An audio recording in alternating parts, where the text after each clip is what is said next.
Heart attack कैसे होता है और उस समय क्या सिचुएशन होती है? तो हार्ट अटैक यूजुअली वो एक क्रशिंग टाइप ऑफ पेन होती है। वैसे तो this is so varied, but mostly जो जनरल पब्लिक के लिए क्रशिंग टाइप ऑफ पेन जो centre of the chest usually it can radiate to right side और left side, commonly left side, but it can also occur to the right side. हमारे देश में हर साल 35 लाख लोग heart diseases के कारण यानी हार्ट अटैक्स के कारण मर जाते हैं। इसका मतलब औसतन after every 10 second we are losing a person due to heart attack. लेकिन फिर भी हमें इसकी नॉलेज जो है वो बहुत कम है। आज के हमारे गेस्ट हैं doctor Aditya Ratan, who is a famous cardiologist in the city, who is famous and an expert in non-invasive treatment called ECP therapy, जिसको हम natural bypass भी बुलाते हैं। Now what is natural bypass, what is ECP therapy, इन सब चीज़ों के बारे में हम जानेंगे उनसे खुद। और बहुत सारे ऐसे मिथ्स एंड फैक्ट्स जो जुड़े हुए हैं हार्ट डिजीज़ को लेकर, कुछ ऐसे सवाल जो आपके मन में हैं और जो मेरे मन में भी हैं, उन सब के आंसर्स हमको आज यहाँ मिलने वाले हैं। So stay tuned for all the updates here related to heart disease. लेकिन उसके लिए please do not forget to subscribe my channel. Dr. Aditya Ratan is a very spiritual person as well, as I know him personally as well.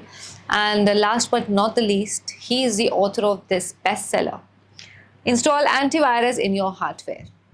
Please do not forget to buy this book post this podcast.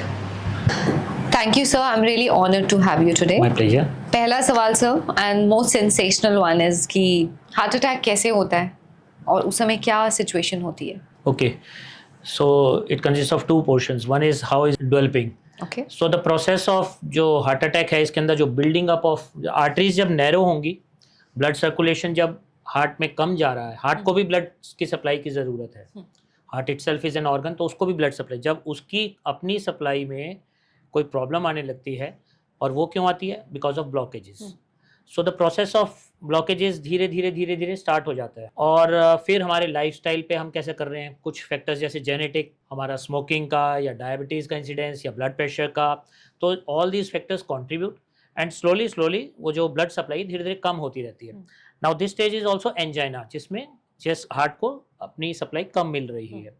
Now when this grows to that extent के वहाँ पर sudden blockage हो जाए और वहाँ पर बिल्कुल ही blood मिलना बंद हो जाए, तो वो हार्ट का एरिया डैमेज हो जाता है, इसको हार्ट अटैक कहते हैं। ठीक है। या and the second part of the your question was कि उस समय क्या एग्जैक्टली क्या तो होता है, सिम्टम्स patient क्या को? होते हैं? जी। तो हार्ट अटैक यूजुअली वो एक क्रशिंग टाइप ऑफ पेन होती है। वैसे तो this is so varied, but mostly जो जनरल पब्लिक के लिए क्रशिंग टाइप ऑफ पेन जो centre of the chest usually it can radiate to right side और left side, commonly left side, but it can also occur to the right side, Okay. and it may go up to jaw, it may come to the umbilicus, and it is such a type of pain जो बिल्कुल ऐसे जैसे chest पे pressure लगा हुआ है। And usually it is also accompanied by sweating, घबराहट, lack of oxygen, gasping of oxygen. So these kinds of symptoms अगर हो रहे हैं, then you should get alerted and you must consult doctor के हार्ट अटैक के symptoms हो सकते हैं। Okay. What is ECP sir, most hyped? मैं जिसमें बहुत ज़्यादा इंटरेस्टेड हूँ क्योंकि जैसा मैंने पहले भी एक्सप्लेन किया कि मेरे father is coming to you for treatment since last 13 to 14 years, और हर 2 साल बाद ही टेक्स ECP ट्रीटमेंट। उन्होंने पहले स्टंट डलवाया था और तब हम नहीं जानते थे कि ऐसा कोई ट्रीटमेंट भी होता है। Why is it called natural bypass? What is ECP exactly? So ECP is external counter pulsation. जी। तो जब हमारे हार्ट की आर्टरीज को सप्लाई हार्ट को नहीं मिल रही है because of the blockages, so one thing is which we commonly know कि वहां पर खोला और वहां पे स्टेंट डाल दिया। Now in some cases that may not be required. Suppose वहां पे ब्लॉकेजेस इतनी ज्यादा नहीं है या इतना अर्जेंटली नहीं डील करना है, तो वहां पर हम ECP का हेल्प ले सकते हैं। इसमें क्या होता है कि we put the pressure from outside and then we increase the जो ब्लड फ्लो सप्लाई हार्ट को वापस जा रही है, फिर हार्ट उसको दोबारा से पंप करता है। So what it does is ये ऑगमेंट करता है कि हमारी जो आसपास की वेसल्स हैं, इनको हम कोलेटरल आर्टरीज कहते हैं, सहायक आर्टरीज कहते हैं, ये खुलनी लग जाती हैं। मतलब एक हमारी आर्टरीज होती है, वन इज कोलेटरल आर्टरीज, हाँ, एंड वन इज जो द नॉर्मल हाँ जो नॉर्मल आर्टरीज। तो कोलेटरल आर्टरीज बहुत बर्डिंग फेज पे होती है, जैसे यू कैन से कि जो बर्ड्स होते हैं ना, जैसे फ्लावर के, वो अभी डेवलप नहीं हुई हैं, लेकिन नेचर ने इतना अच्छा मैकेनिज्म बनाया है कि जैसे ही ब्लॉकेजेस स्टार्ट होती हैं तो ये कोलेटरल्स ग्रो होने शुरू होते हैं। Okay. Now this natural growth of cholesterol take a long time. से 5 इयर्स, या फिर हम उसमें जैसे आप सोचते हैं कि किसी को एंजाइना होता था जब से योगा करना शुरू किया या डाइट का कंट्रोल, तो वो ठीक होने लग गया। दैट इज बिकॉज क्यों, वहाँ कोलेटरल्स धीरे धीरे ग्रो होने लग गए। So collaterals are also supplying the blood to the heart. तो ईसीपी में हम इसी लंबे प्रोसेस को छोटा प्रोसेस करेंगे। 35 डेज का इंटरनेशनली रिकमेंडेड प्रोटोकॉल है, यूएस एफडीए से ये अप्रूव्ड होता है प्रोटोकॉल। तो ये 35 डेज की 1 आवर की सिटिंग होती है, जिसमें कोलेटरल्स को डेवलप किया जाता है, और फिर इसीलिए इसको नेचुरल बाईपास कहते हैं कि एक बाईपास बन गया नेचुरल, कोई इंटरवेंशन नहीं हुई, कोई सर्जरी नहीं हुई, एडमिशन नहीं हुआ, इट्स नॉन पेनफुल, बिल्कुल कोई पेनफुल नहीं है, आराम से है। people listen to music, some people even meditate while lying down on the bed, on the couch, जो ECP का बेड होता है, म्यूजिक सुनते हैं आराम से। तो इजी। यस। तो सर जब ये इतना इजी ट्रीटमेंट है, क्योंकि हमें खुद भी 2013 में ही पता चला था इसका, why isn't it widely known? ज्यादा लोगों को मालूम क्यों नहीं है? क्योंकि ECP तो बहुत पुराना ट्रीटमेंट है, यू आर राइट, कि इतने लोगों में अवेयरनेस क्यों नहीं है। मे बी के awareness has to come from above, जो हाँ, हम जो प्रैक्टिशनर्स हैं या हॉस्पिटल्स हैं, ये इसको प्रमोट करें तभी जाएगा। Why don't doctors don't talk about ECP? Yes, and big hospitals also don't talk much about that, because थोड़ा सा तो commercial interest आ ही जाता है of course, कि ये लंबा प्रोसेस है, it is not that much paying to और the, there is no minting money in this, minting money नहीं है इसमें। और कुछ ये होता है, देखो acute cases में तो we have to deal emergency, उसको emergency में कहीं पर ब्लॉकेज है, उसको हार्ट को प्रोटेक्ट करना है, तो हमें स्टेंट वगैरह डालना पड़ता है। Now slowly this जो इमरजेंसी का प्रोसीजर था, ये it has percolated down to chronic cases, जिनको कई सालों से पेन है, मैंने चेकअप किया, देखा अच्छा आपको एंजियोग्राफी करा लें, एंजियोग्राफी कराया, अरे इसमें तो ब्लॉकेज है, चाहे वो कितना पुराना पड़ा है, कोलेटरल्स भी बन चुके हैं, जरूरत है या नहीं है, कई बार वो एग्रेशन आ जाता है, डॉक्टर्स की तरफ से आ जाता है, या हॉस्पिटल्स का प्रेशर होता है डॉक्टर्स के ऊपर। यू कैन से आजकल तो commercialisation is well known in every field, तो you can say that also. फिर वो जो ये टेक्निक्स हैं, ECP टेक्निक्स या ये लंबी टेक्निक्स हैं, 1 महीने तक आ रहा है पेशेंट, वो इस पे रिलाई नहीं करते डॉक्टर्स, जो खासतौर से जो इंटरवेंशन करते हैं, फिर वो they tend to go for कि इसको आप, ये है तो सही, फटाफट से, हाँ आपको सिम्टम भी आ रहे हैं, थोड़े थोड़े हैं, आप इसको करवा लीजिए। तो वो प्रेशर भी आ जाता है, पेशेंट पे भी प्रेशर आ जाता है, वो भी कहता है कि शायद यही मेरी सारी प्रॉब्लम की जड़ है, तो वो करवा लेते हैं। सर ECP का खर्चा कितना है, हम अगर मतलब usually 1 to 1.5 lakhs। Okay, and for 35 days 35 days के लिए 1 to 1.5 lakhs। और वही अगर हम कंपेयर करें जब हम स्टंट्स डलवाने, क्योंकि एकदम से चले गए और कुछ प्रॉब्लम हो गई या नहीं भी हुई, हमें लग रहा है कुछ अनईजी है, और स्टंट्स के लिए जैसे डॉक्टर्स बोल देते हैं, तो it is probably the double. Yes, you can से 1.5 times to double। Yes, okay. और फिर अगेन सर्जरीज हैं, और उसके बाद और सारे हॉस्पिटल में रहना, खर्चा, that bill is obviously, if it is just 1 or 1.5 then it is somewhere around 5.5 or 6। अगर सर्जरी वगैरह होता है हाँ, नहीं तो 4 2 to 3 4 डिपेंड So then करता है, definitely- क्योंकि स्टेंट्स में एक और बात है कि the number of stents, more you put the number of stents, तो फिर वो कॉस्ट मल्टीप्लाई होता है। जब जहाँ ECP एक ही बार में सारी vessels, suppose 3 vessels are blocked, तो ECP is working on all the 3 vessels, क्योंकि वो तो बाईपास सारा ही बना रही है, नॉन इंटरवेंशन है, अंदर कोई इन्वेजन तो है नहीं, तो it acts on the whole of the heart. On the other hand, if we go for stenting, suppose एक आर्टरी में भी स्टेंट डल गया, 2 भी डलते हैं, 3 भी डल जाते हैं, तो फिर वो मल्टीप्लाई होता है, then it can go to 5 6 7 lakhs, there is no end to it. तो वही बात है, इसका मतलब दैट इज व्हाई जो डॉक्टर्स हैं या फिर हॉस्पिटल्स हैं इसको प्रमोट भी नहीं करते हैं। हाँ, और तभी शायद हम लोगों को मालूम भी नहीं ये प्रोसेस। yes, ये हमारी ड्यूटी है डॉक्टर्स की कि we make people aware that this is also one option available to you. बिल्कुल, specially in stable cases, chronic cases में जहाँ पे ब्लॉकेज आ भी रही है बट स्टेबल केस है, then definitely we can try that ECP therapy. तो डॉक्टर, क्या इसके बारे में सभी डॉक्टर्स को पता है शुरू से, हमेशा से? I don't think so. या लोग डिस्कवर करते हैं अपने आप स्लोली कि हाँ ऐसा I think people discover on their own when they enter into, like I was mostly working on non-intervention cardiology, lifestyle prevention, preventive heart disease. So I was working on it. Then I thought, how can I give my patients more?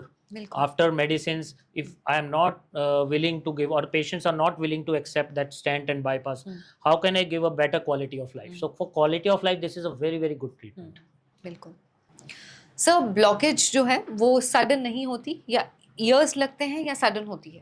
हाँ, तो blockages usually slowly developing होती हैं, progressive होती हैं, but there are few blockages जहाँ पर एकदम से प्लाक जिसे कहते हैं, यू कैन से, जो इंटरनल लाइनिंग में है धीरे धीरे कोलेस्ट्रॉल बिल्ड हो रहा है। मान लीजिए वो 20% सिर्फ उसने ल्यूमन को रोका है, मतलब जो अंदर का डायमीटर है उसको रोका है, now due to sudden stress या स्मोकिंग या बीपी का हाई राइज हो गया, स्ट्रेस हो गया, तो वो रप्चर कर जाता है। यू कैन सी, मतलब जैसे आर्टरी के अंदर की लाइनिंग में रप्चर हो गया तो सडनली वहाँ पर एज ए प्रोटेक्टिव मैकेनिज्म, क्योंकि वहाँ ब्लीडिंग हो रही है, तो वो सारी की सारी वहाँ पे जाके क्लॉट करेंगी। ठीक है। जैसे हमारे स्किन के ऊपर करती हैं, कोई यहाँ ब्लीडिंग हुई तो वो धीरे धीरे रिपेयर मैकेनिज्म, तो वहाँ वो होता तो रिपेयर है, लेकिन ultimately what it ends like कि वो सडन पूरा ऑक्लूड कर देती है आर्टरी।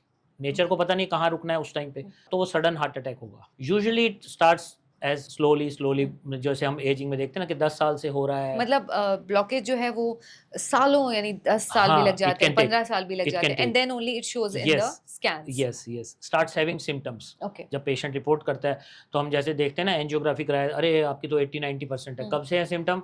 मुझे तो जी 8-10 साल से है। और सिम्टम्स क्या होंगे सर? जैसे वॉकिंग करते हुए इश्यू आ जाना? हाँ, तो आपका जो डिस्टेंस है टू एंजाइना वो धीरे धीरे शॉर्टन हो सकता है। Okay. जैसे कोई कहे मैं पहले तो 10 किलोमीटर तक जाता था जी। फिर मेरे को होता था, लेकिन पिछले 3 साल से मुझे 5 किलोमीटर में होने लग गया, या पिछले 1 साल से अब मेरे को 1 किलोमीटर में होने लग गया। इसका मतलब वो ब्लॉकेज जो ल्यूमन है डायमीटर वो और कम होता जाता है, कॉम्प्रोमाइज हो रहा है, तो ब्लड फ्लो कम जा रहा है। अब ये स्टेज अटैक की नहीं है, लेकिन इसको हम एंजाइना कहते हैं, कि जब heart is needing more attention, तो वो पेन हो रही है, डिस्कम्फर्ट हो रहा है, हैवीनेस हो रही है, उसको हम एंजाइना कहते हैं। और अगर वो कंप्लीटली ब्लॉक हो जाती है, जैसे सडन हुआ जो हमने अभी प्लाक रप्चर हो गई, तो वो डैमेज करेगा हार्ट की मसल्स को।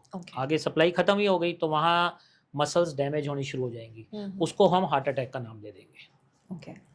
तो जैसे कुछ सिम्टम्स होते हैं जिनको मैं मिमिक सिम्टम्स कहूँगी कि ऐसा लगता है कि मुझे एंजाइना पेन है, लेकिन वो होती नहीं है। एसिडिक पेन भी कई बार ऐसा लगता है कि सांस नहीं आ रहा, पसीना आना स्टार्ट हो गया, तो वो कैसे पता चलता है कि क्या पेन हो रही है? इस समय एसिडिक पेन है, हम उसको कैसे डिफरेंशिएट कर सकते हैं? हाँ, बहुत इंपॉर्टेंट है कि ये हमें इग्नोर नहीं करना चाहिए। Usually many patients come to the emergency और ओपीडी कि मुझे कल रात से गैस थी, फिर मैंने इनो पिया या कोई भी एंटासिड मेडिसिन पी और मुझे आराम आ गया, but when they report to us और जब हम ईसीजी करते हैं तो वहाँ पे फुल ब्लोन हार्ट अटैक होता है। तो एक कॉमन फीचर, डिस्टिंग्विशिंग फीचर्स है, but there is no clear cut line, तो इसलिए when in doubt you must come to the hospital and get an ECG done, because even an experienced doctor cannot every time differentiate. but एक marker है, जैसे जलन हो रही है या किसी को एसिडिटी हमेशा रहती है, कुछ खाने से रिलेटेड हो गई और उसको डकार के साथ आ रही थी, तो वन कैन थिंक कि ये है, या फिर राइट साइड में, या उनको गॉल ब्लैडर का स्टोन है, उनको मालूम है, तो these things can come as acidity की प्रॉब्लम।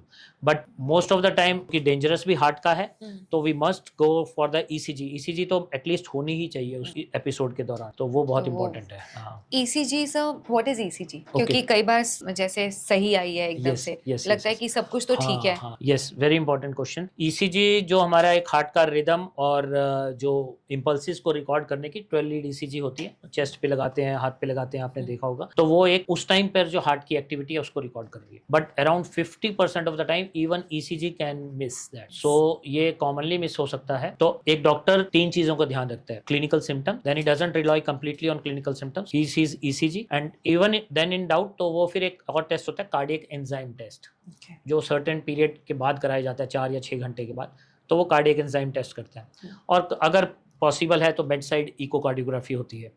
तो वंस ही इज कन्विंस्ड कि मेरे ECG में भी चेंजेस नहीं है, पेशेंट को लाइकलीहुड, मतलब जो पेन है वो भी थोड़ा सा हार्ट वाला नहीं लग रहा है, एटिपिकल है। हम एटिपिकल सिम्टम्स की बात कर रहे थे, एक बात और कि अगर जैसे दबाने से दर्द हो रहा है तो यूजुअली वो मसल का पेन होता है, हार्ट का पेन ऐसे दबाने से, टच करने से एकदम से पेशेंट विंस कर रहा है तो वो फिर हार्ट का नहीं होता है। या फिर शोल्डर की मूवमेंट पे हो रहा है, वो कह वैसे बिल्कुल ठीक है, चलने पे भी ठीक है, भागने पे भी ठीक है, लेकिन जब शोल्डर हिलाता हूँ तब हो रहा है, so these are less likelihood, ये हार्ट के नहीं होते, यूजुअली मस्कुलर पेन्स होते हैं। तो वंस डॉक्टर इज कन्विंस के लाइकलीहुड भी कम है, ECG भी ठीक है, एंजाइम भी ठीक है, देन इवन कई बार रिपीट एंजाइम भी करा सकते हैं, एक बार और करा लिया ECG 1 घंटे बाद, जब वो कन्विंस होता है फिर he can discharge the patient. Until then, even the doctor should be very very careful. So what is this CT coronary scan? क्योंकि ये भी एक स्कैन ऐसा आया है जो मैंने भी खुद कुछ समय पहले ही पढ़ा कि एंजियोग्राफी करवाने से बेटर है CT coronary scan कराएं, it is non invasive process. Yes, तो अगर हमें फिर भी डाउट है, सपोज हमें ईसीजी पे भी नहीं आ रहा, but still we are suspecting के मुझे रूल आउट करना है and I want a further test, लेकिन every time I don't want to go for invasive test कि मैं एडमिशन करूं, पेशेंट को एंजियोग्राफी कराऊं। एंजियोग्राफी का भी फियर रहता है पेशेंट्स के माइंड में कि हम नहीं चाहते हैं कोई तार डले या पेशेंट 2 दिन के लिए एडमिशन हो। तो बहुत अच्छा टेस्ट है सीटी कोरोनरी एंजियोग्राफी। तो एक अच्छी लैब में मिनिमम 64 स्लाइस, ये उनका पैरामीटर है सीटी का, इससे ज़्यादा भी होता है। 64 स्लाइस की जो मशीन आती है सीटी की, उसमें एक सिंपल एक डाई का इंसर्शन करते हैं, इंजेक्शन की तरह पेन होता है बस उसका। वो डाई हार्ट के अराउंड जो आर्टरीज हैं उसमें जाती है और साथ साथ सीटी स्कैन होता है and it takes hardly 1 minute to scan the complete heart. वो डाई सर्कुलेट होकर जाती है और बड़ा सिंपली उसमें जो डाई की आर्टरी की लाइनिंग दिख जाती है। अगर कहीं ब्लॉकेज है तो वो बिल्कुल ऐसे चलती हुई वो नैरो ऐसे दिख जाएगी, तो we can come to know कि यहाँ ब्लॉकेजेस आ रही हैं। और ये आम लैब्स में हो रहा है? नहीं, थोड़ा सा कम सेंटर्स पे है, बट हर सिटी में 1-2 लैब्स तो हैं ही आजकल, मैंने देखा जहाँ पे CT coronary angiography CT coronary angiography. तो ये हमें करवा लेनी चाहिए in case we are yes, अगर फिर भी डाउटफुल है और हाँ हम उसको रूल आउट कम्प्लीटली करना चाहते हैं, अगर वो टेस्ट का रिजल्ट नेगेटिव आ जाता है देन उसकी जो सेंसिटिविटी है, मतलब we can rely on that, वो 97 to 99% है। तो हाँ, कुछ लोग कहते हैं कि सीटी स्कैन एंजियोग्राफी में कम पता लगता है, ऐसा कुछ पब्लिक भी कहते हैं, कुछ डॉक्टर्स भी बताते हैं।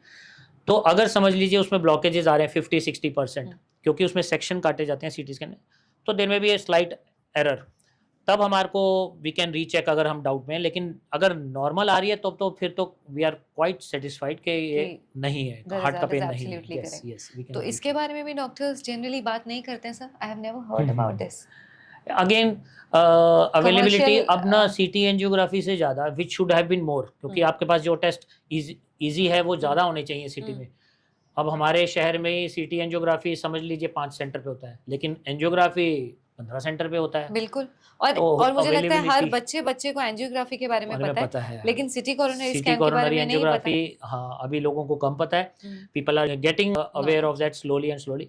वो इसी मीडियम से, जैसे आप प्रमोट कर रहे हैं या आप बात कर रहे हैं, मैं बात कर रहा हूँ, तो this is the way to make the people aware that ये एक non interventional test, it hardly takes 1 minute, which is so easy, तो वो which is so easy, और वो भी लैब टेस्ट है and there is no compulsion। जैसे कई बार एक फियर होता है, फोबिया होता है पेशेंट के मन में कि मैं जाऊंगा, पता नहीं हॉस्पिटल में एडमिट कर लेंगे, 3 दिन रखेंगे, कहीं स्टेंट ही ना डाल दें, बाईपास ही ना कर दें।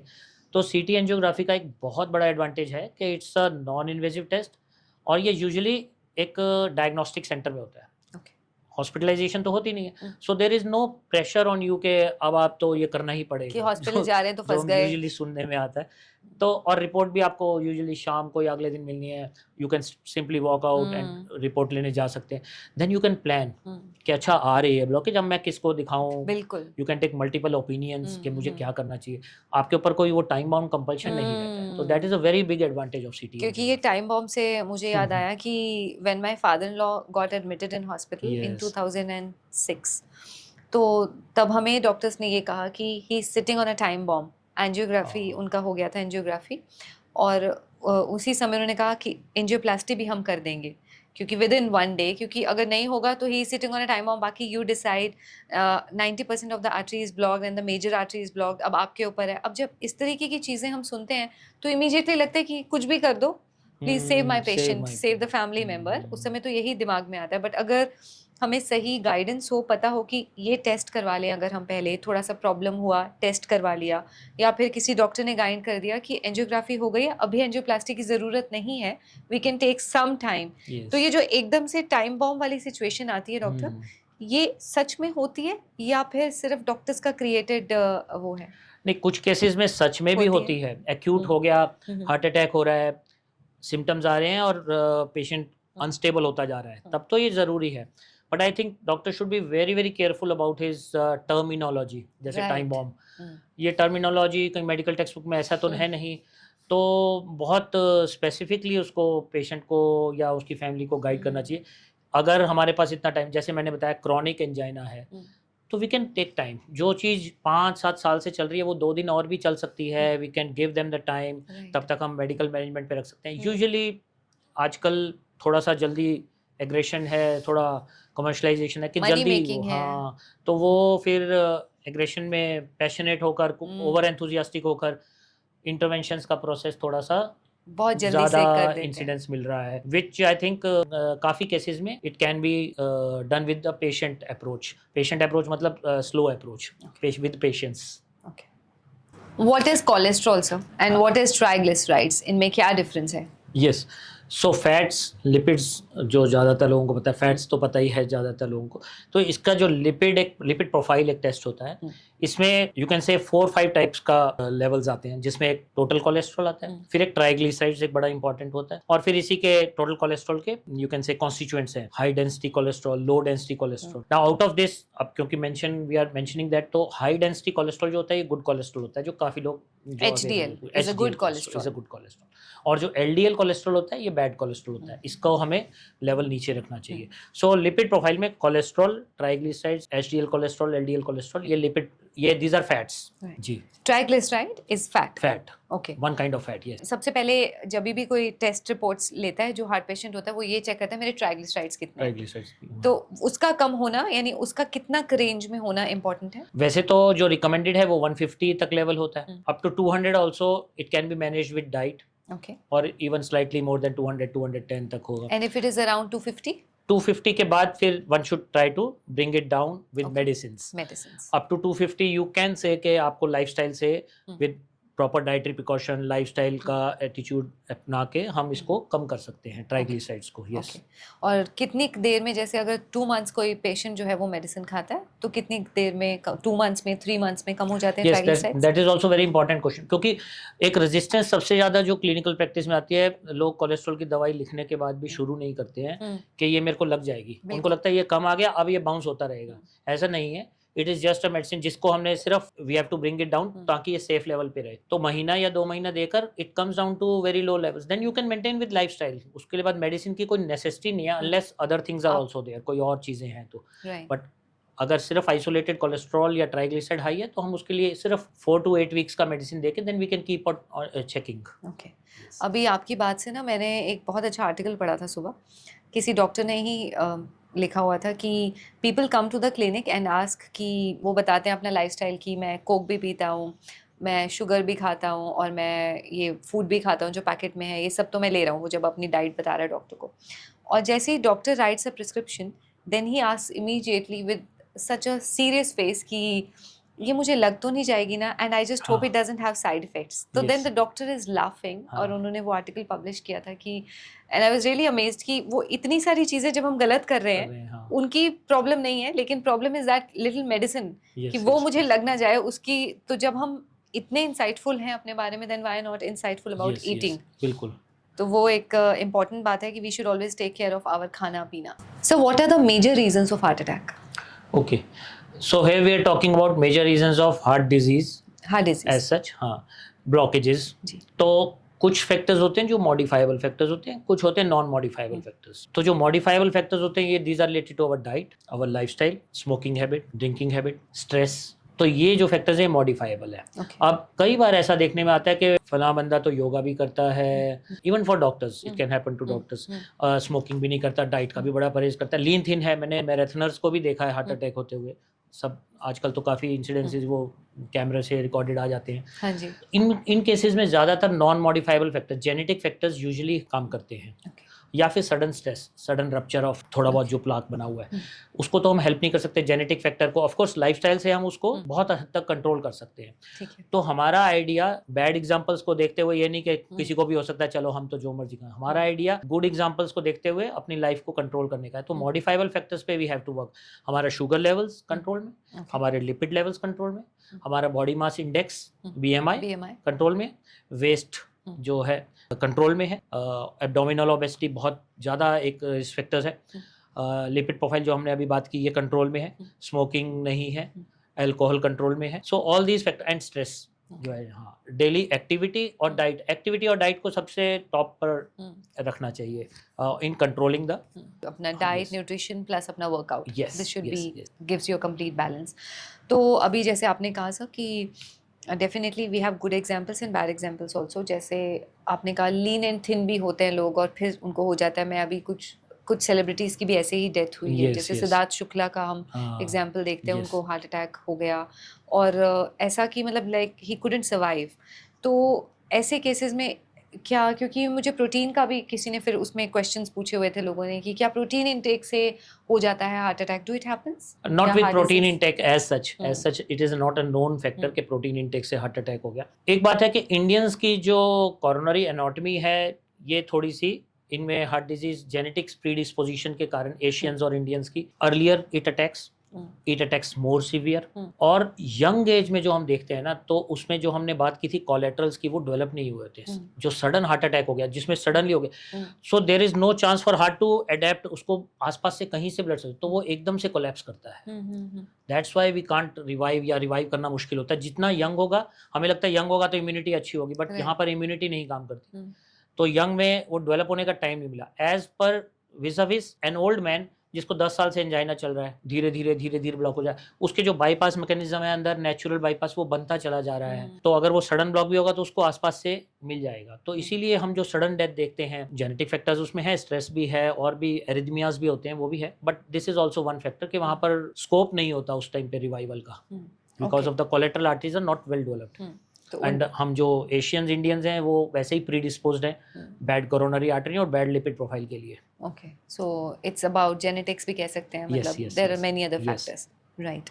सर, अगर मेरे फैमिली में किसी को हार्ट डिजीज है तो क्या ये ज़रूरी है कि मुझे भी होगा या फिर आगे मेरी जनरेशंस में भी होगा? Genetic predisposition is important, specially when it has occur at a very younger age in your family, like 45 से पहले मेन में हो गया पेरेंट्स में, या 55 से पहले वुमेन में हो गया, तो यंगर अगर हार्ट डिजीज हुई है पेरेंट्स में तो चांसेस हैं कि जेनेटिक प्रीडिस्पोजिशन ज़्यादा होगा। हाँ, तो अगर 60, 70, 80 में हुआ है तो वो हम यूजुअली फैमिली हिस्ट्री में, it's not a strong family history, वो तो एजिंग है, वो तो डीजेनरेशन है। तो दैट कैन, हाँ, 70 में हुआ या 65 में हुआ, इसके बाद हुआ, तो वो फिर जेनेटिक प्रीडिस्पोजिशन कैरी फॉरवर्ड नहीं करता है। अगर मेरे फैमिली में किसी को बीपी या शुगर की प्रॉब्लम है तो can I get a heart disease? Heart disease, sugar तो वैसे ही एक स्ट्रॉन्ग रिस्क फैक्टर है हार्ट डिजीज का, ब्लड प्रेशर भी है, तो वो चांसेस तो रहते हैं, क्योंकि वो अगर शुगर भी आ रही है, ब्लड प्रेशर भी आ रहा है, तो इट एक्ट्स एज अगेन के दोनों कैटालिटिक फैक्टर्स एक्ट कर रहे हैं हार्ट डिजीज के लिए। One has to be very careful अगर शुगर की फैमिली हिस्ट्री, क्योंकि यहाँ पर एज मैटर नहीं कर रही है, तो शुगर की फैमिली हिस्ट्री है या ब्लड प्रेशर की है या हार्ट डिजीज की फैमिली हिस्ट्री है स्ट्रॉन्ग, तो फिर लाइफस्टाइल और वो सब तो बहुत एग्रेसिव, बहुत स्ट्रिक्ट होना चाहिए। आजकल तो छोटे छोटे बच्चों का भी HbA1c काफी बढ़ा हुआ आता है, that is because of calorie intake. And पहले हमारे जो पेरेंट्स थे, ग्रैंड पेरेंट्स थे, वो 10-20 किलोमीटर, इवन हम भी अपने बचपन में 10 किलोमीटर साइकिल चला के स्कूल जाते थे। अभी कहाँ, अभी तो बिल्कुल डोर पे आती है, बस आती है, चलो स्कूल में प्ले ग्राउंड भी कितना है, और अब ज्यादातर तो मोबाइल पे हैं बच्चे, सो activity level has drastically reduced. और जो डाइट इंटेक है पहले उतनी नहीं होती थी, अब due to all this commercialization, वो मोबाइल पे एप्स पे, तो स्विगी, जोमेटो, यस, तो फिर वो ऑर्डर बच्चों के लिए भी आसान हो गया, पेरेंट्स के लिए भी हो गया कि ठीक है वहां से मंगा लो, तो कैलोरी इंटेक बढ़ती जा रही है, और जो भी कैलोरी यूज नहीं होगी वो डंप होगी, बॉडी ने वो डंप करना है, वो लिवर ने डंप करना है, फिर लिवर उसको प्रोसेस करेगा, फिर वो ब्लड स्ट्रीम में देगा, तो वो सब वो एक इट गोज ऑन, वो साइकिल आपने चला, तो बहुत इंपॉर्टेंट है। और खासतौर से अगर फैमिली हिस्ट्री फैमिली में चल रही है तब तो डाइट और लाइफस्टाइल बच्चों के से ही स्टार्ट कर देना चाहिए। राइट। सो जैसे अभी हम खाने की बात कर रहे थे, उसमें डेयरी का एक बहुत बड़ा रोल कहते हैं हार्ट डिजीज़ के लिए, कि जैसे दूध, पनीर जो हम कंज्यूम करते हैं, तो इनसे हार्ट डिजीज़ जो लोग ज़्यादा कंज्यूम करते हैं तो इनसे होने का खतरा है? अगर ज़्यादा कंज्यूम करते हैं, अगेन वो कैलोरी इंटेक पे ज़्यादा आ जाता है। एंड अगर वो डायरी प्रोडक्ट्स में हर तरह का डायरी प्रोडक्ट, मतलब दूध भी ले रहे हैं साथ में, पनीर भी ले रहे हैं साथ में, प्रीडोमिनेंटली डायरी प्रोडक्ट्स ले रहे हैं, तो नेचुरली वो फैट तो जा ही रहा है और कैलोरीज भी जा रही हैं, और बर्निंग मैकेनिज्म अगर नहीं है, एक्टिविटी लेवल नहीं है, then definitely it will slowly keep on stacking. तो वो बहुत इंपॉर्टेंट है मेरे ख्याल से। डाइट का प्रोपोर्शन, बैलेंस डाइट, जिसमें हम प्रोटीन जैसे स्प्राउट्स को डाल दिया या नट्स को डाल दिया, ये सब चीज़ें अगर मिक्स करके दें तो डायरी प्रोडक्ट्स भी दे दें तो चल जाएगा। लेकिन एक्सक्लूसिवली कि चलो बच्चे के पास टाइम नहीं है, चलो दूध लिया, दूध में कुछ भी पाउडर डाला और दे दिया, वो मेरे ख्याल से जो कमर्शियल प्रिपरेशंस हैं पाउडर की, आई डोंट रिकमेंड दैट, क्योंकि वो हाईली जिस तरीके से मार्केटेड है वो प्रिजर्व्ड है, प्रिजर्वेटिव्स डाले हैं, वो उतना मेरे ख्याल से हेल्प नहीं कर रहा जितना डिटीरियोरेट कर रहा है बच्चे की हेल्थ को। तो अगर टाइम के लिए चलो भाई सुबह भी दूध दे दिया, शाम को भी दूध दे दिया, और बच्चा चल फिर भी ज़्यादा नहीं रहा है, एक्टिविटी नहीं कर रहा है, पढ़ रहा है या मोबाइल देख रहा है, वो फिर डायरी प्रोडक्ट्स जो है वो कल्प्रिट बनेंगे ही बनेंगे। Right. So what is stunting actually, what exactly is this process? Okay, तो हमने देखा कि ब्लॉकेजेस होती हैं और सपोज हमने देखा ब्लॉकेज है डैमेजिंग टू द हार्ट और it's causing severe heart symptoms, तो उसको पहले जो प्रोसेस चला वो ये चला कि इसको ब्लॉकेज को खोल दिया जाए। उसको हम कहते थे बैलूनिंग, पहले बहुत कॉमनली यूज होता था, तो सबको पता था कि हमने बैलूनिंग कराई, तो वो बैलूनिंग करके उसको खोल देते थे। Over a period of time देखा कि जब हम उसको डायलेट करते हैं, एक बैलून डलता है ऐसे वायर के ऊपर और वो उस एरिया ब्लॉकेज में जाके उसको बैलून की तरह फुला देते हैं, तो वो आर्टरी पेटेंट हो जाती है, इट गोज। फिर over a period of years देखा गया कि ये धीरे धीरे धीरे धीरे बैलून की तरह एक कोलैप्स कर रही है। इलास्टिक है, आर्टरी हमारी इलास्टिक होती है क्योंकि उनमें पंपिंग होती है, तो वो कोलैप्स हो रही थी। तब ये कंसेप्ट आया कि क्यों ना हम इसमें एक स्टेंट डाल दें जो इसको रिट्रैक्ट होने से प्रिवेंट करे। तो स्टेंट कैसा होता है, जैसे आप वो पुराने पेन के अंदर वो छल्ला देखते थे जो वो रिफिल पे लगता था, वो स्टेंट वैसा ही होता है कुछ कुछ। वो आर्टरी में जाके ऐसे सर्कुलर राउंड में चला जाता है। अब वो आर्टरी वापस रिट्रैक्ट नहीं होती है, तो वो उसको कहा जाता है स्टेंट। पहले उसको खोलते हैं, फिर उसके अंदर स्टेंट डाल देते हैं, फिर उससे पेटेंसी जो है आर्टरी की, ब्लड की जो फ्लो है वो मेंटेन रहता है। कुछ टाइम बाद ये भी देखा गया कि ये स्टेंट भी बंद हो रहे हैं, तो फिर आए ड्रग कोटेड स्टेंट्स। तो उनमें क्या होता था, इन्हीं के अंदर दवाई होती थी, तो वो दवाई धीरे धीरे रिलीज होती थी कि क्या कारण है, धीरे धीरे उस पर कोलेस्ट्रॉल जम रहा है या ब्लड के सेल्स जम रहे हैं धीरे धीरे, तो वो दवाई साथ साथ रिलीज करता रहता है कि यहाँ पर ब्लॉकेज ना आए। इनको कहते हैं ड्रग कोटेड स्टेंट्स। तो ये भी आए। तो ऐसे मेडिकल साइंस इवॉल्व होती गई। जब स्टेंट्स की इतनी ज़्यादा कॉस्ट हो गई तो हमारे देश के महान scientist doctor APJ Abdul Kalam, उन्होंने और एक डॉक्टर कार्डियोलॉजिस्ट थे डॉक्टर सोमा राजू, हैदराबाद के थे ये, इन दोनों ने मिलकर इंडियन सेटअप में स्टेंट्स को डाला जाए, क्योंकि कॉस्ट इतनी ज़्यादा होती थी। मुझे याद है कि जब हम पढ़ रहे थे अच्छे medical college, government medical college में, तो भी हर जगह ये कैथ लैब्स और स्टेंटिंग का नहीं था। कुछ कॉस्ट फैक्टर था, कुछ कैथ लैब्स बड़ी हैवी इन्वेस्टमेंट के साथ होती। तो उन्होंने ये हर जगह जा सके पुअर मैन स्टेंट जैसे कह सकते हैं, एक अफोर्डेबिलिटी के लिए एक बहुत अच्छा स्टेंट बनाया है। उसको हम कलाम राजू स्टेंट कहते हैं, दोनों के नाम के इनिशियल्स के साथ। तो ये स्टेंट्स डेवलप किए गए। somehow I don't know why they didn't, again that commercialization maybe that का was the factor? reason it was never that much 2-3,000 stents डाले गए, बड़े सक्सेसफुली डाले गए। अभी मैं देख रहा था पीछे कुछ रिपोर्ट्स में आया कि आफ्टर 1998 में ये उन्होंने डेवलप किया था, और मैं देख रहा था रिपोर्ट्स में कि किसी ने, डॉक्टर ने उनका दोबारा एंजियोग्राफी करके दिखाया कि वो स्टेंट अभी तक टिल 22 या 25 ईयर्स के बाद भी वो बिल्कुल ठीक चल रहा है। So these are good stents of course, but so this is the history of how, क्योंकि ये मैंने भी पढ़ा था कि इट वाज जस्ट फॉर 5,000 रुपए का स्टंट था ये, वो बिल्कुल, लेकिन वो क्योंकि कॉस्ट कटिंग के लिए बनाया गया था कि ताकि एवरीबडी कुड अफोर्ड इट। लेकिन ये डॉक्टर्स ने और हॉस्पिटल्स ने प्रमोट नहीं हुआ ज़्यादा ना, आगे जाने ही नहीं दिया, बिकॉज उससे money meeting, again commercialization factor एक मेजर रहा होगा, जरूरी बात है। क्वालिटी तो we can't say, we all know the authenticity of Dr. Kalam and Dr. Raju.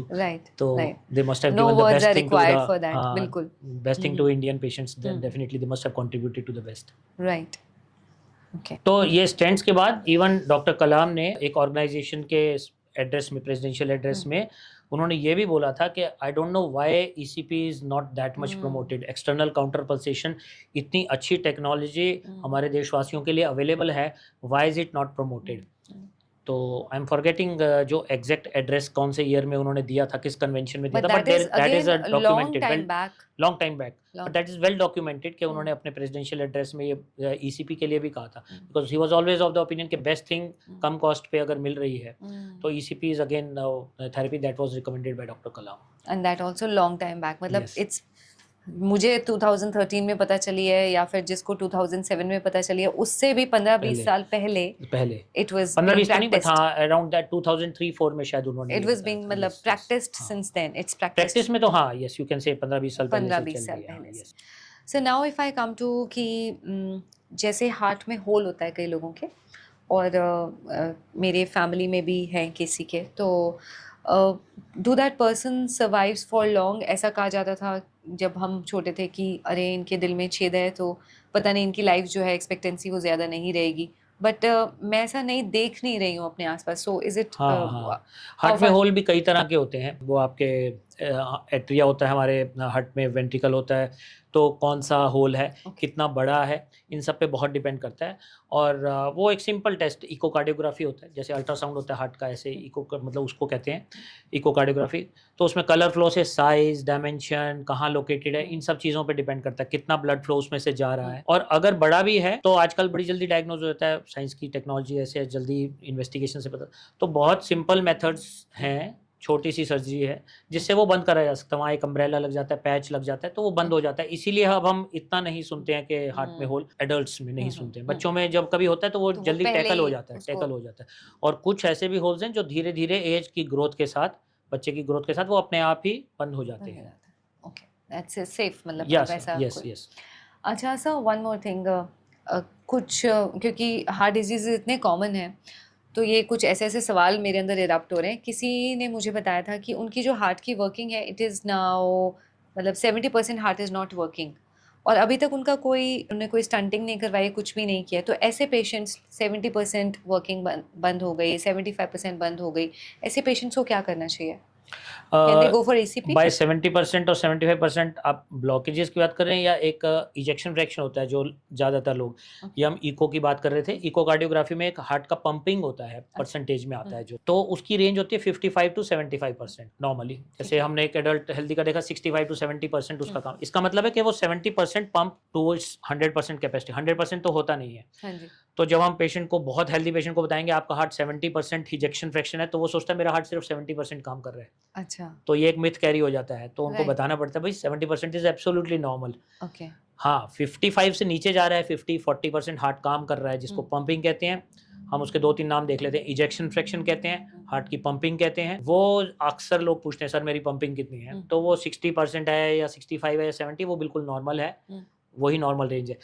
अब वो पंपिंग अगर कम होती है तो इसका मतलब हार्ट कॉम्प्रोमाइज हो रहा है, कहीं ना कहीं उसको सप्लाई नहीं मिल रही, कोई प्रॉब्लम है उसके आर्टरीज में अंदर। ब्लॉकेज हाँ, है, कहीं ना कहीं ब्लॉकेज की कुछ वजह ना से भी कुछ। हो सकता है, तो वो एक अलग वो हो एक जाता है, अलग अलग सिनेरियो है, scenario। लेकिन उसमें भी नॉलेज होना बहुत ज़्यादा यस यस, वो भी इम्पोर्टेंट है बहुत कि इंपॉर्टेंट है। अब हम बात करें कि जो ब्लॉकेजेस की आप कह रहे थे 50 या 70%, हाँ जी। ये बहुत इंपॉर्टेंट है। ये यहाँ पर फिर से एम्फोसाइज करके कहते हैं कि अगर आर्टरीज में ब्लॉकेज 20, 30, 40, 50, 60 या 70% भी है, 70% भी है, तो भी कोई स्टेंट की ज़रूरत नहीं होती है। Ideally it should not be touched, उसको कुछ नहीं करना है, उसको मेडिकल मैनेजमेंट से, एग्रेसिव मेडिकल मैनेजमेंट से मैनेज किया जा सकता है। Only when it goes beyond 70%, 75, 80, 85, 90 या फिर सिम्टम्स 70 पे भी बहुत आ रहे हैं, तब उसको टच करना चाहिए, स्टेंट करना चाहिए। That also differs from body to body. किसी को 40 बॉडी में टू भी बॉडी, हाँ। सिम्टम्स आते होंगे, 40 किसी पे को यूजुअली, हाँ 40 पे अगर सिम्टम्स आ भी रहे हैं तो भी उसको टच नहीं करना है, तो उसको मेडिकली एग्रेसिव मैनेजमेंट से उसको मैनेज करना है, जैसा इनिशियली। रिकमेंडेड है। तो उस पे स्टेंट नहीं डालना है। कोई पूछे मेरा 50% आ गया, कहीं ऐसा तो नहीं मुझे स्टेंट डालना है, 50% पे 60% पे नहीं है। और अगर दो So it's a arteries big में relief. ब्लॉकेज आई है, 50% एंड इवन देन 50%, देन इसको ऑल्सो हम कहते हैं ऑप्टिमाइज्ड मेडिकल थेरेपी, OMT के ऑप्टिमाइज्ड, उसको सारे जो हमारी मेडिसिन हैं वो चल रही हैं, और अगर उसके सिम्टम उससे सेटल हो रहे हैं तो हमने उसको प्रोटेक्ट करना है कि आगे ना बढ़े, और जितना है वो हम उसको रिजॉल्व कर सके, कंजर्व कर सके। Okay, so that can be stopped. So it's a big relief. हाँ, कि कोई कहे मेरी तो ब्लॉकेज आ गई, बिल्कुल, हाँ, एकदम डर ही जाते तो हैं। बिल्कुल डर जाते हैं। तो 70% तक कोई आपके ऊपर स्टेंट का या वो प्रेशर या माइंड में ना लेके चले हैं, ऐसा कुछ नहीं है। सर, ये जो इको टीएमटी टेस्ट्स हैं, ये कहाँ तक इन पे रिलाई किया जा सकता है? ओके, सो इको बहुत अच्छा क्वेश्चन है, क्योंकि इको लोग आजकल बड़ा कॉमन हो गया, सबको इको का नाम लगभग पता लग गया। तो इको अगर नॉर्मल आता है, लोग कहते हैं मैंने अपना इको करा लिया, मेरा बिल्कुल ठीक है। Echo is not for your blockages. Echo सिर्फ हार्ट की कंडीशन, जैसे हमने पंपिंग की बात की ना, पंपिंग बता रहा है, हार्ट का साइज बता रहा है, चैम्बर का साइज बता रहा है, मसल्स का मास बता रहा है, ये सब चीज़ें बता रहा है, वॉल्व्स कैसी काम कर रही हैं ये बता रहा है, बट ब्लॉकेजेस को नहीं बता रहा है। तो अगर इको नॉर्मल है तो बिल्कुल ऐसे नहीं कि मैंने तो इको करा लिया अब मैं बिल्कुल ठीक हूँ। तो हर टेस्ट का अपना अपना रोल है। Coming to the TMT, treadmill test. तो ट्रेडमिल टेस्ट हमारा, जब हम इको लाइंग डाउन पे करते हैं तो ट्रेडमिल टेस्ट हमारा एक्सरसाइज का टेस्ट है। इसमें एक्सपेक्टेशन ये है कि जो लाइंग डाउन पे ECG में नहीं पकड़ में आ रहा है, जब हम एक्सर्शन कर रहे हैं तो क्या पता सप्लाई डिमांड रेशियो, डिमांड कम है, सप्लाई ज़्यादा मांग रहा है, वो डिमांड ज़्यादा हो रही है, सप्लाई कम हो रही है, ब्लड सप्लाई कम हो रही है, तो वो TMT में पिकअप हो जाए। तो लगभग 70% केसेस को हम डिटेक्ट कर सकते हैं। इवन नाउ 10, 20, 30% मिस हो सकते हैं TMT में। तो TMT भी पूरा 100% टेस्ट नहीं है, बट हाँ लार्जली हमें पता लग जाता है सिम्टम्स के साथ, इको के साथ, TMT, हर टेस्ट की अपनी एडिटिव वैल्यू है। अब अगर TMT में बाद भी हमें सिम्टम बहुत आ रहे हैं, तब फिर हमने जो पहले टेस्ट की बात की थी कि CT कोरोनरी एंजियोग्राफी, हमारे पास एक बहुत अच्छा टूल है जिसमें हम without making the patient to go to the hospital and admission हम उसको रूल आउट कर सकते हैं।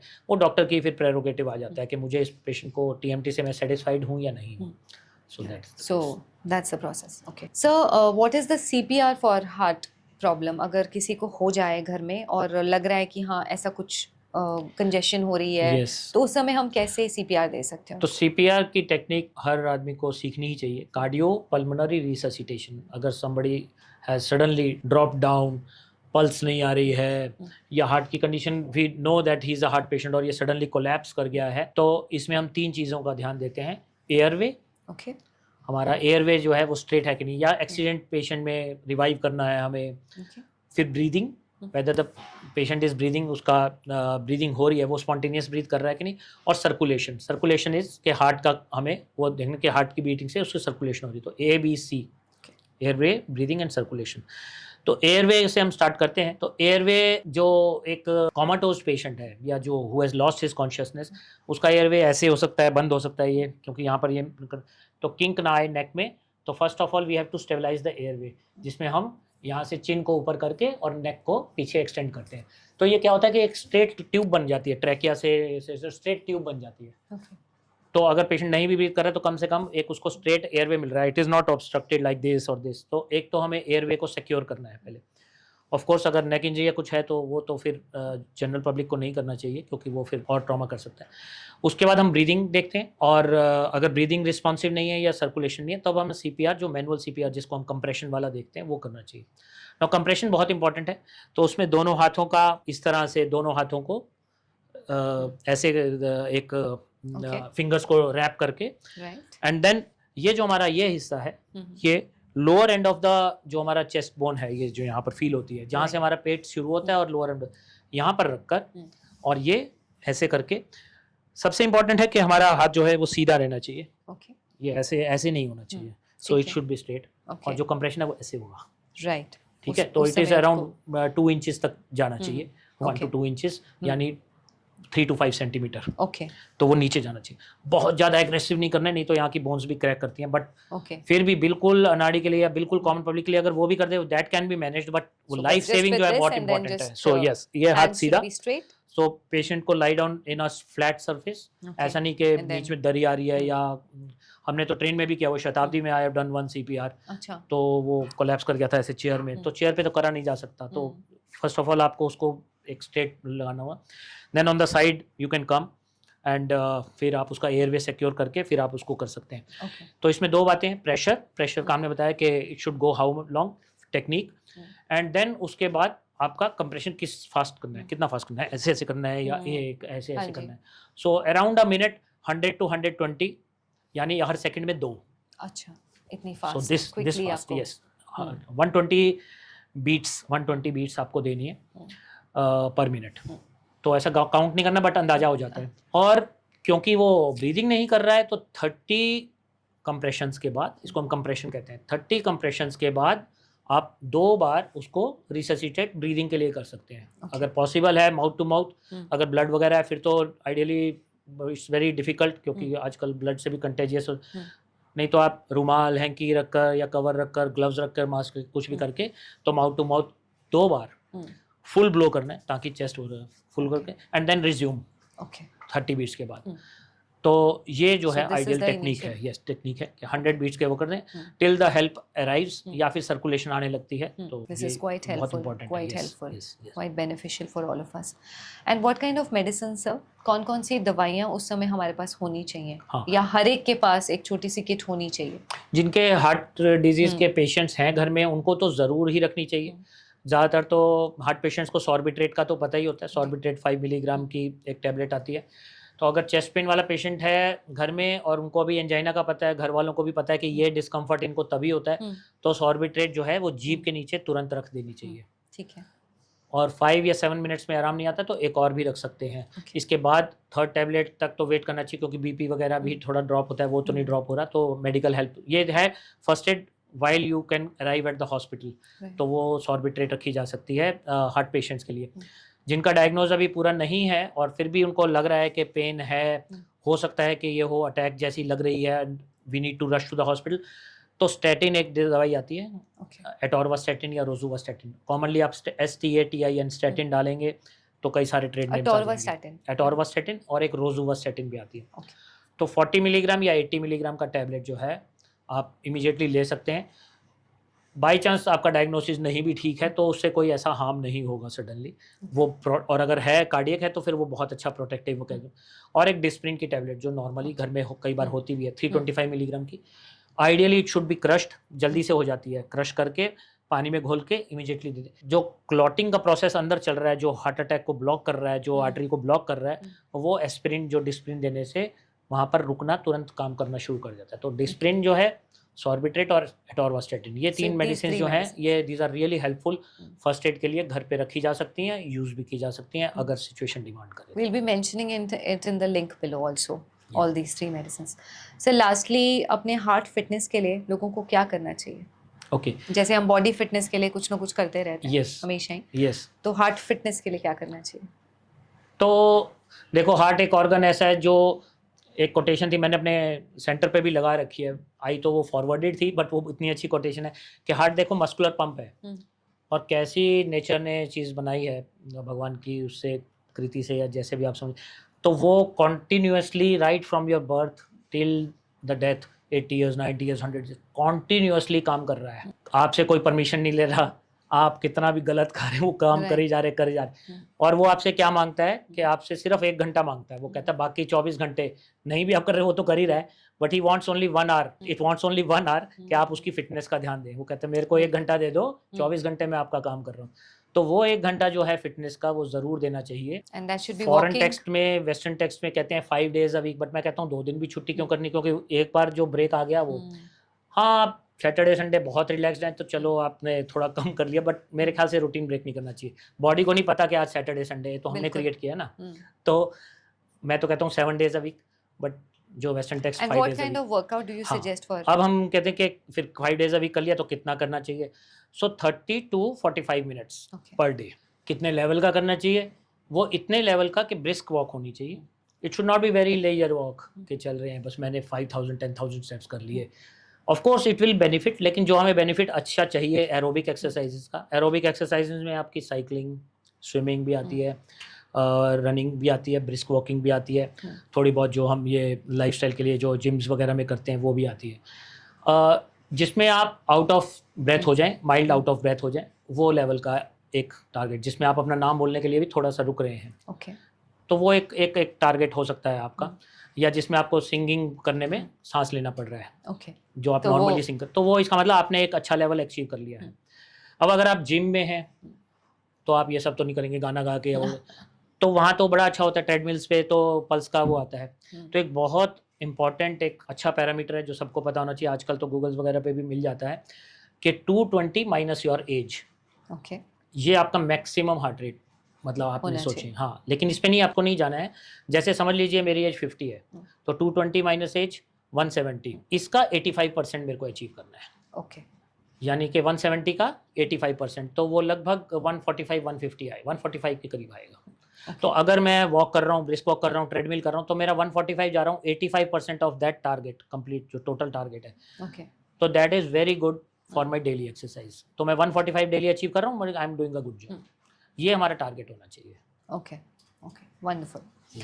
सर नाउ कुछ पर्सनल सा एक सवाल है, क्योंकि मैं आपको थोड़ा बहुत पर्सनली भी जानती हूँ काफ़ी सालों से because of my father in law, और मैं ना आपके एक ग्रुप का हिस्सा हूँ, मुझे नहीं पता आपको पता है कि नहीं पता, Yes. दैट गीता का एक, स्पिरिचुअल वाले group हाँ का, जी, yeah. स्पिरिचुअल वाले ग्रुप का।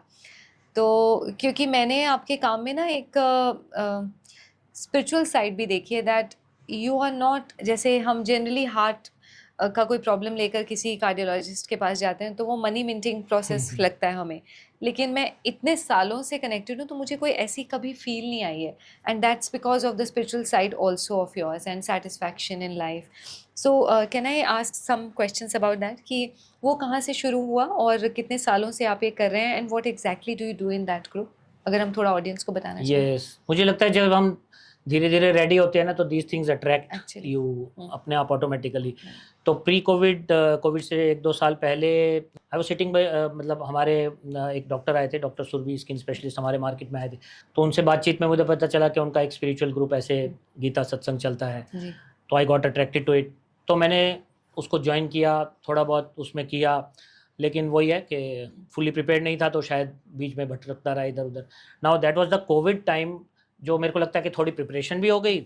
और जब उन्होंने अनाउंस किया कि अब तो लॉकडाउन ही हो गया है, तो कल से हम इसको, पहले वो वीकली चलता था, तो वीकली थिंग्स कम अप, आपने पहले से नहीं ना अगर कमिटेड किया हुआ है तो आपको other things will take over.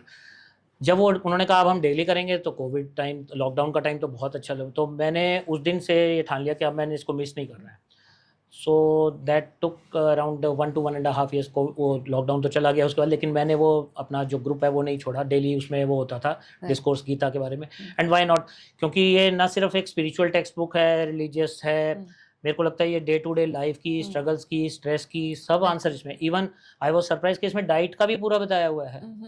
आपको मालूम होगा, हाँ, तो उसमें डाइट का भी बता रखा है कि क्या हमें खाना है, तो सब कुछ तो है उसके अंदर। तो व्हाई नॉट टू बी, मेरे को लगता है सबको अपने जीवन में ये अपनाना चाहिए, चीज का हिस्सा बनना चाहिए। राइट, तो ठीक है सर। एक छोटा सा रैपिड फायर राउंड है आपके लिए कि do men have more heart attacks than women? Up to the age of 45 women are protected more than men. After that hormonal changes आ जाते हैं, तो दोनों इक्वल रिस्क पे रहते हैं। Because of their menstrual cycle? Yes, protective effect होता है एस्ट्रोजन का आफ्टर 45, जब मेनोपॉज होता है, फिर दोनों are equal at equal risk. But then again मुझे लगता है जैसे आपने बोला, तो विमेन के केस में ये भी है कि अभी तक अगर ब्लॉकेज नहीं हुई है because of there they are being protected, तो वो धीरे धीरे ब्लॉकेज बनेगी और it will take double time. Is it so? नहीं, वो प्रोसेस तो शुरू हो ही जाता है। Okay. हाँ, एस्ट्रोजन उसको थोड़ा सा सप्रेस करके रखेगा। ओके। यस। पोस्ट सेक्स, बहुत सारे लोगों को ये मिथ है because it's the most Google question कि मुझे हार्ट अटैक हो सकता है। सडनली किसी को ऐसे develop, extreme anxiety, extreme stress में तो कुछ भी हो सकता है, ये तो न्यूज़ सुनकर भी हो सकता है। बट जिसको पोस्ट स्ट्रेस कुछ एपिसोड्स, पोस्ट सेक्स कुछ आ रहे हैं एपिसोड, तो उनको यूजुअली पहले से कुछ ना कुछ सिम्टम्स होते हैं। ओके। एक्सर्शनल एंजाइना होगा, डिस्कम्फर्ट होगा, ऐसे केस को तो हो सकता है। अदरवाइज एकदम It can फ्रेश just कोई trigger. बिल्कुल, It can it just can just trigger that. Trigger. Yes, you are right. Okay. कितनी देर के बाद, अगर मैंने स्टंटिंग करवाई है या बाईपास सर्जरी हुई है, तो कितनी देर के बाद I can come back to my normal activities? Normal activities, अगर सर्जरी भी हुई है तो भी 1 मंथ के बाद तो नॉर्मल एक्टिविटीज, वॉकिंग, सब कुछ सारी डेली लाइफ एक्टिविटीज सब कुछ कर सकते हैं। Do drink and alcohol increases the risk of heart disease? Indirectly it can. Literature में ज़्यादातर गूगल यही क्वेश्चन है कि ये बड़ा प्रोटेक्टिव है। वी डोंट रिकमेंड कि प्रोटेक्टिव जो है वो बहुत माइनर डोज में है, उतनी डोज पे कोई स्टिक नहीं करता। तो इसलिए कोई स्टार्ट तो बिल्कुल ही नहीं ये सोच के करे कि प्रोटेक्टिव है, क्योंकि या बहुत सारे protective है। लोगों ने गूगल पर लिखा हाँ, हुआ है कि प्रोटेक्टिव है, ये बड़ा वो है। ड्रिंक तो बहुत अच्छा होता है, हाँ, अल्कोहल इज वेरी गुड वो फॉर हार्ट बहुत हेल्थ। कम डोज में होता है, उतनी डोज पे कोई स्टिक नहीं करता। एंड मोर ओवर इनडायरेक्टली जो कॉन्टिन्यूस ले रहे हैं, तो वो इनडायरेक्टली उल्टा वो damaging. So I don't recommend that कि alcohol intake for prevention of heart disease. No. Okay. क्या नॉनवेज भी इंक्रीज करता है हार्ट डिजीज का? Non veg is rich in calories, saturated fat, so yes it affects. It affects. And vegan जो हैं, जैसे अब नॉनवेज से वेजिटेरियन से लोग वीगन हो रहे हैं सर, तो do it protects you? Is it a protective measure? From vegetarian to vegan, there are no widespread reports, confirmed reports. It's all a personal lifestyle. But from non-veg to vegetarian, there are some reports. Okay, vegetarian effects are more protected. Yes. क्योंकि लोग ऐसा कहते हैं कि नहीं, nonveg तो इतना protein होता है, we have to take it, और ऐसी बातें वेजिटेरियन में भी आपको इक्वली सोर्स मिल जाता है प्रोटीन का। हाँ, correct. Even I completely agree to this. So what is bypass surgery? तो जैसे हमने आर्टरी की ब्लॉकेजेस की बात की थी, स्टेंटिंग की बात करी थी, तो अगर मल्टीपल ब्लॉकेजेस हैं थोड़ी थोड़ी देर बाद, तो स्टेंटिंग का प्रोसेस डिफिकल्ट होता है, डिफिकल्ट भी होता है, कॉस्टली भी होता रहता है, मल्टीप्लिकेशन फैक्टर होता है जितने स्टेंट्स डलेंगे। Then surgeon does a bypass surgery. Bypass में क्या है कि प्रॉक्सिमल पोर्शन से लेके आयोटा से वहाँ और डिस्टल पोर्शन तक एक हम अपने ही शरीर की आर्टरी का एक ग्राफ्ट बना देते हैं। आप ये समझ लीजिए जैसे गाँव की वजह से नैरो या कंजेस्शन हो रही है ट्रैफिक में, तो हम एक बाईपास रूट बना देते हैं स्मूथ फ्लो के लिए। तो ऐसे ही एक बाईपास आर्टरी का अपने ही शरीर से निकाली हुई एक बाईपास ग्राफ्ट बना देते हैं, इसको कहते हैं बाईपास सर्जरी। ओके। और इसमें आपको रिकवर करने में बहुत महीनों लग जाते हैं, इज इट सो? नो, बहुत महीने नहीं लगते हैं। आजकल तो बहुत अच्छी मिनिमल इन्वेजिव सर्जरीज भी आ गई हैं, की होल सर्जरीज भी आ गई हैं, तो absolutely fast recovery. After 1 month आप अपना रिज्यूम सारी एक्टिविटीज़ कर सकते हैं। Of course there is a proper mechanism उसके लिए चलता है रिहैबिलिटेशन का, कार्डियक रिहैबिलिटेशन का, but one can fairly return to normal activities in 1 month. And what about the open heart one sir? Open heart one को हम bypass में, जैसे अभी हमने बात की कि आजकल माइक्रोस्कोपिक या की होल आ गई हैं, तो अगर हम यहाँ स्टर्नम से खोलते हैं तो वो ओपन हार्ट सर्जरी होती है। आजकल की होल सर्जरीज भी आ गई हैं कि छोटे छोटे एरिया से करके भी बाईपास हो जाता है। अच्छा, सो वो मिनिमल इन्वेजिव बाईपास हो गया. ओके, और ओपन हार्ट है, वो टेक्निक का फर्क है. Okay. Thank you, sir. It was You're a welcome. pleasure to have you here. My It's a pleasure too. complete honor. Thank you. Thank you. My pleasure too. Thank you.